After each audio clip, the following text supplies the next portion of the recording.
Praise the lord. Melchizedek prayer ministries తరపున మన ప్రభు అయిన యేసుక్రీస్తు నామములో ఆత్మీయ బిడ్డలకు అందరికీ కూడా హృదయపూర్వకమైన వందనాలు. సర్వాధికారి నిరంతరము స్తోత్రార్హుడైన మన ప్రభు కృప నిరంతరము మనకు తోడై నడిపించునుగాక. ఆమేన్.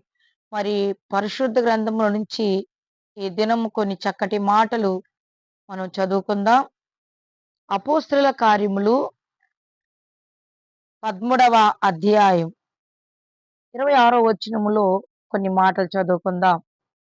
సహోదరులారా, అబ్రహాము వంశస్థులారా, దేవునికి భయపడువారులారా, ఈ రక్షణ వాక్యము మన యొద్దకు పంపబడి ఉన్నది. దేవుని నామానికి మహిమ కలుగును గాక. ప్రియ దేవుని బిడ్డలారా, మరి దేవాతి దేవుడు సర్వాధికారి మహాప్రభు అయిన అపోస్తుడైన పౌలు గారి ద్వారా మరి చక్కటి మాటలు మరి బయలుపరుస్తూ ఉన్నాడండి. ఎందుకనంటే రక్షణ వాక్యము మన యొద్దకు పంపబడి ఉన్నది.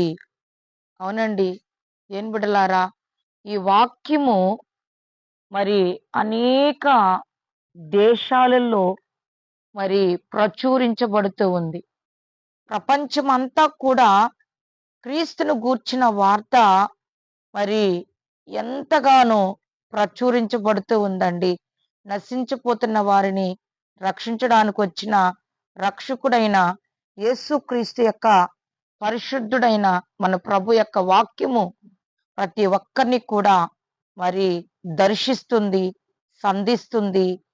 దేవుని బిడ్డలారా, మరి లోకములో నుంచి శపించబడిన అనుభవములో నుంచి ఎంతగానో దేవుని వాక్యము మన యొద్దకి పంపబడిందండి. ఎందుకనంటే దేవుని వాక్యము మన యొద్దకి ఎప్పుడైతే ఈ లోకమునకు దేవుని బిడ్డలారా వచ్చిందో, మన ప్రభు అయిన యేసు క్రీస్తు శరీరధారిగా దావీదంటాడు, నీ వాక్యము నన్ను బ్రతికించి ఉన్నది, నా బాధలలో ఇదే నాకు నెమ్మది కలిగించుచున్నది అని దావీదు సెలవిచ్చాడు. వాక్య రూపములో ఉన్న మన ప్రభు అయిన యేసు క్రీస్తు శరీరమును దాల్చి మరి మన యొద్దకి పంపబడ్డాడండి.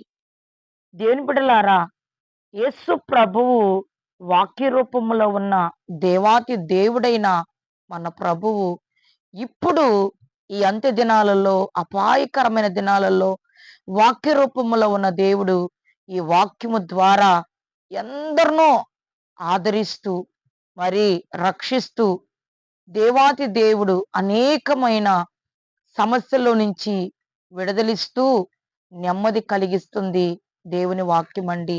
దేవుని బిడ్డలారా, మీ కుటుంబంలో మరి అనేక సమస్యల ద్వారా సతమతం అయిపోవచ్చున్నప్పుడు, నెమ్మది లేని జీవితములో కోల్పోతున్న పరిస్థితుల్లో ఉన్నప్పుడు మరి పరిశుద్ధ గ్రంథాన్ని చేత పట్టుకొని ఆ ప్రభు యొక్క వాక్యమును మీరు ధ్యానించినప్పుడు మీ హృదయాలకి నెమ్మది కలుగుతుందండి. మరి మీ కుటుంబంలో ఎంతో సమాధానాన్ని నా ప్రభువు తీసుకొస్తాడు. ఎందుకనంటే దేవుని బిడ్డలారా, మరి ఈ రక్షణ వాక్యము మన యొద్దకి పంపబడి ఉన్నది. అవునండి, ఈ వాక్యము పంపబడిన తరువాత ఎందరైతే ఈ వాక్యమును అంగీకరిస్తారో, మరి ఈ వాక్య ప్రకారము జీవించాలి అని హృదయపూర్వకంగా మరి ఒక తీర్మానం తీసుకుంటారో, వాళ్ళ జీవితాలలో, కుటుంబాలలో నా ప్రభువు గొప్ప రక్షణ తీసుకొస్తాడండి. దేవుడు మరి ఎంతగానో ఆ యొక్క జీవితాలని బాగు చేస్తాడండి. మరొక మాట కూడా మనం చదువుకుందాం. 14వ అధ్యాయము 3వ వచనం. కాబట్టి వారు ప్రభువుని ఆనుకొని ధైర్యముగా మాట్లాడుచు అక్కడ బహుకాలము గడిపిరి. ప్రభు వారి చేత సూచక క్రియలను, అద్భుత కార్యములను చేయించి తన కృపావాక్యమునకు సాక్ష్యమిచ్చుచూ ఉండెను. ఆ పట్టణములో జన సమూహములు భేదములు పుట్టగా కొందరు యూదులు పక్షముగాను కొందరు అపోస్తుల పక్షముగాను ఉండిరి.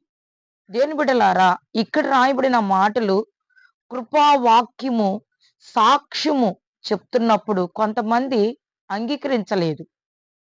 కొంతమంది అపోస్తుల వైపు ఉన్నారండి. ఎవరైతే అంగీకరించారో, విశ్వసించారో, ఆ వాక్యముని హత్తుకున్నారో వాళ్ళంతా గూడా అపోస్తుల వైపు తిరిగారండి. కాబట్టి ప్రియా దేవుని బిడ్డలారా, మరి ఈ అనుదిన వాక్యం వింటున్న మీరందరూ కూడా ఈ వాక్యము ద్వారా మరి కుటుంబాలలో ఒక రక్షణ రావాలి.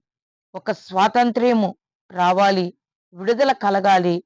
అనేక సమస్యలతో, అనేకమైన భారము, బాధ్యతతో, నెమ్మది లేక, మరి ఉద్యోగం మీద, వ్యాపారం మీద, చదువుల మీద, కుటుంబ వ్యవస్థ మీద, మరి దేవుని బిడ్డల ఉదయం నుంచి సాయంత్రం వరకు ఎంతో మనుషుడు తొందరపడుతూ ఉన్నాడు. తొందరపడుతున్నాడు. ఉద్యోగానికెళ్ళాలని, మరి ఎంతో త్వరగా చేరుకోవాలని ప్రయాణిస్తున్నారు. త్వరగా వర్కు జరిపిస్తున్నారు.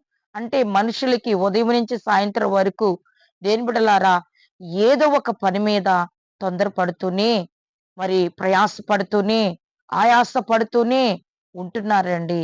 అయితే దేవుని వాక్యము మరి ఎప్పుడైతే మనము నిదానించి దాన్ని కనుగొంటామో నిత్య జీవానికి దేవుడు ఒక మార్గదర్శిగా ఉన్నాడని ప్రభు ఈ వాక్యము ద్వారా మనతో మాట్లాడుతున్నాడండి.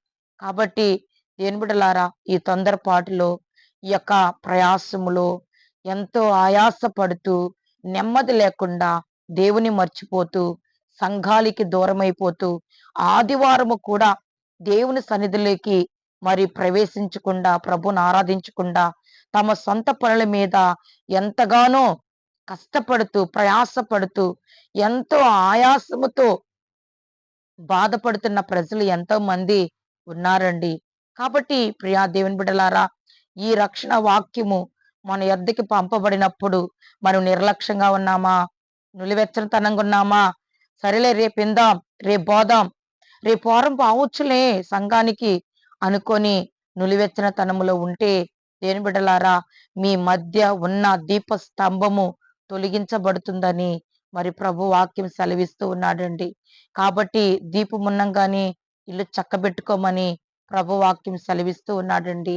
కాబట్టి దేవుని బిడ్డలారా, రక్షణ వాక్యము ప్రచురించుచున్నప్పుడు వినుట వలన విశ్వాసం కలుగుతుంది.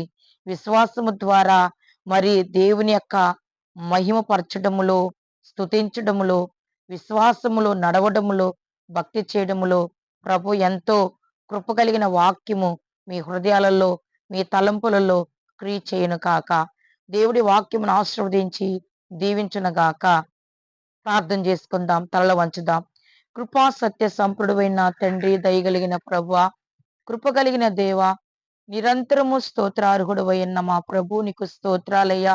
ఈ లోకంలో తండ్రి ప్రభువా ఎంతగానో ప్రయాసపడుతున్నారయ్యా.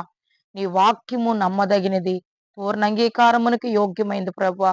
ఎందరైతే నీ వాక్యము వినాలని, మారాలా, నీ చరిత్ర తెలుసుకోవాలని ఆశతో, ఆకాంక్షతో ఎదురు చూస్తున్న ప్రతి ఒక్క హృదయాన్ని దర్శించి, ప్రతి ఒక్క బంధకాల నుంచి విడుదలిచ్చి, సంపూర్ణమైన నీ కృపతో జ్ఞాపకం చేసుకోమని మమ్మను మీ చేతులకు అప్పగిస్తూ యేసు నామములో అడుగుచున్నాము తండ్రి. ఆమేన్. Praise the lord. ఈ దినమంతా నా దేవుని కృప మీకు తోడై నడిపించును గాక. ఆమేన్.